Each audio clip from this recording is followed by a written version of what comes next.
It's April the 8th. Let's read the Bible. Friends, welcome back to our year-long journey from Genesis to Revelation in just 1 year. I told you yesterday we have a surprise, and I'm going to give you that surprise in just a moment. But first, let me say again how much we appreciate all the comments, all the questions. We've been doing these monthly Q&A sessions, started them in February, did it again in March, going to do it again in just a few days here in the month of April. Thank you so much for your comments on Facebook, on YouTube, on Rumble, in text, email. It's just great to hear from you, to know that you're joining us. Thank you so much. And I also want to remind you that all the videos from January the 1st until today, they're archived. They're on YouTube, they're on Facebook, they're on Rumble. But the easiest way to find them is on the Keep Believing website. Just go to keepbelieving.com and then click on the link that says, Let's Read the Bible. That'll open up the page. You scroll down the page. There's some tabs. Go to the month you want.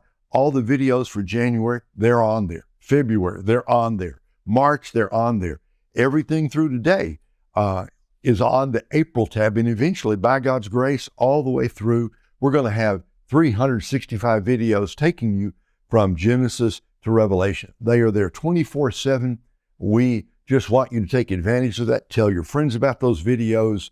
And that's a great way to catch up, because I know some people are just joining us here in April. Well, don't worry. At your leisure, whenever you want, day or night, 24/7, the videos are online archived. They are free for you to watch anytime you want. Now, I mentioned to you that we've got a special surprise today. Got to thank my friend Ed Kershak, who's a pastor on staff at Edgewood Baptist Church in Rock Island, Illinois. He's also one of the board members of Keep Believing Ministries.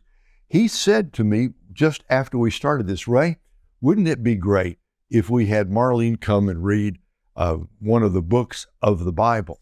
He suggested, why not have Marlene read the book of Ruth? So today, without any further ado, let me turn it over to my sweetheart. Marlene is going to read Ruth chapters 1 and 2.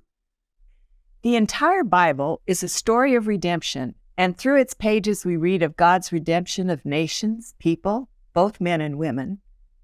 The book of Ruth tells the beautiful story of God's redemption of a widow, Naomi, and her Moabite daughter-in-law, Ruth, a foreigner from a country despised by the Israelites. The book of Ruth reminds us that no one is excluded from God's redemptive purpose. I'll be reading from the New Living Translation. Ruth chapter 1. In the days when the judges ruled in Israel, a severe famine came upon the land. So a man from Bethlehem in Judah left his home and went to live in the country of Moab, taking his wife and 2 sons with him. The man's name was Elimelech, and his wife was Naomi. Their 2 sons were Mahlon and Chilion.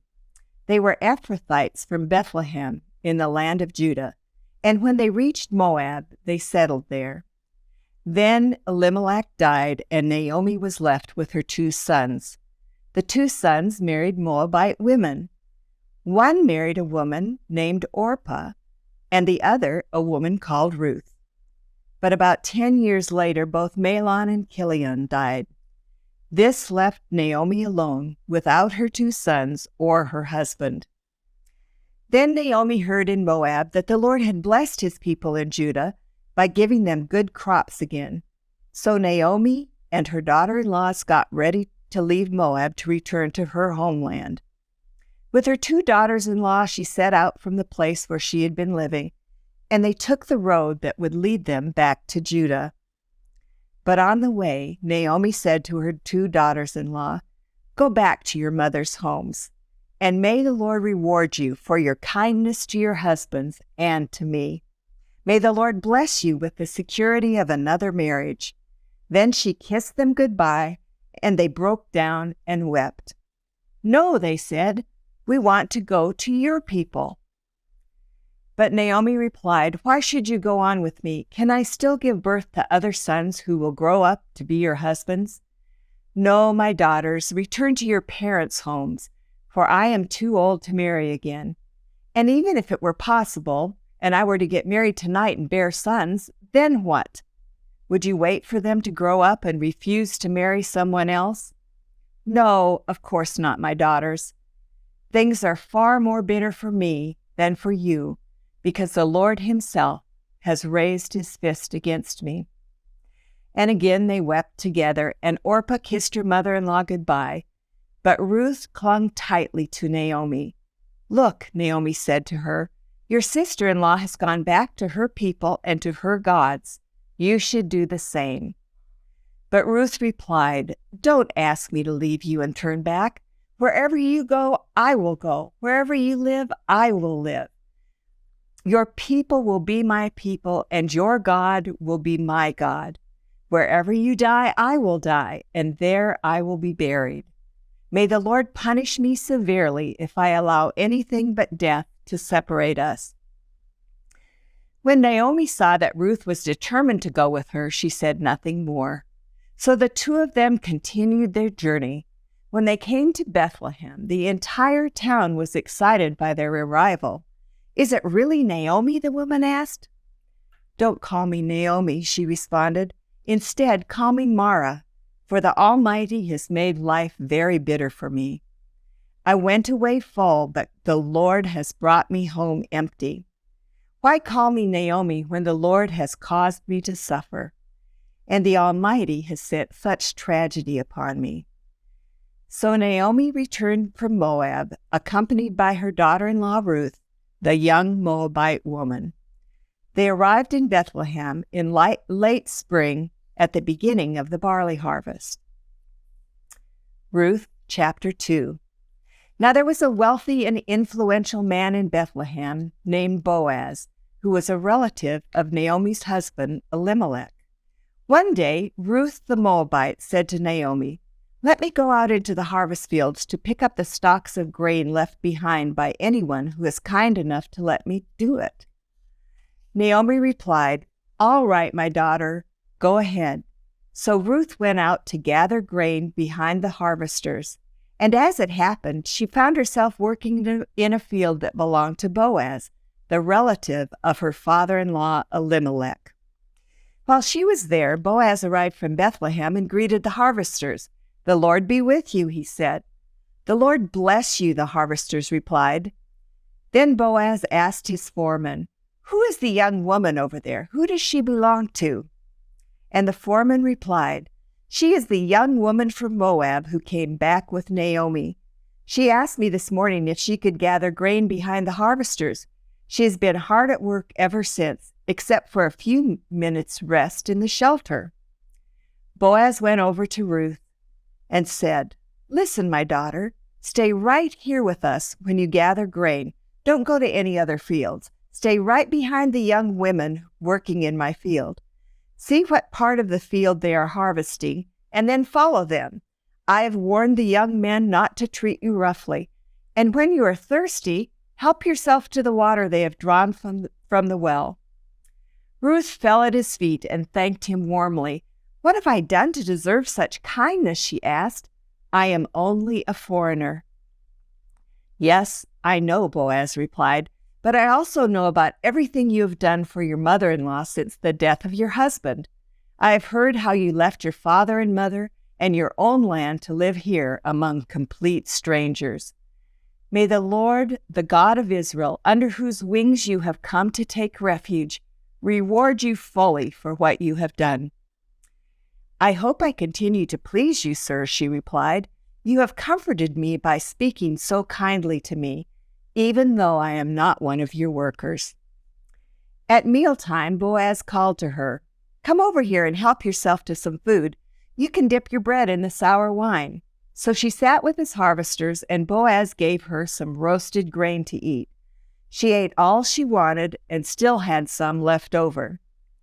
When Ruth went back to work again, Boaz ordered his young men, let her gather grain right among the sheaves without stopping her, and pull out some heads of barley from the bundles and drop them on purpose for her. Let her pick them up. Don't give her a hard time. So Ruth gathered barley there all day, and when she beat out the grain that evening, It filled an entire basket. She carried it back into town and showed it to her mother-in-law. Ruth also gave her the roasted grain that was left over from her meal. "Where did you gather all this grain today?" Naomi asked. "Where did you work? May the Lord bless the one who has helped you." So Ruth told her mother-in-law about the man in whose field she had worked. She said, "The man I worked with today is named Boaz." "May the Lord bless him," Naomi told her daughter-in-law. "He is showing kindness to us as well as to your dead husband. That man is one of our closest relatives, one of our family redeemers." Then Ruth said, "What's more, Boaz even told me to come back and stay with his harvesters until the entire harvest is completed." "Good," Naomi exclaimed. "Do as he said, my daughter. Stay with his young women right through the whole harvest. You might be harassed in other fields, but you'll be safe with him." So Ruth worked alongside the women in Boaz's fields and gathered grain with them until the end of barley harvest. Then she continued working with them through the wheat harvest in early summer, and all the while she lived with her mother-in-law. Well, that was fantastic, wasn't it? I mean, the different, beautiful face to look at. She did a wonderful job. And, you come to the end of chapter 2, and we're in the middle of that story. Ruth has met Boaz, and what's going to happen? You got to come back tomorrow to find the end of the story. But let's just say this much. Ruth is a story about the sweet providence of God. How out of bitterness and sadness, at the end of this book, we're going to find that God has not only done something great for Ruth, He's done something great for Naomi as well. Here's a story about the goodness of God, about the grace of God, about the providence of God, that how God can take the bitter experiences of life and bring something sweet out of them. So, with that said, go out, friends, and have a wonderful day. You may have been having a hard few days. That happens to all of us.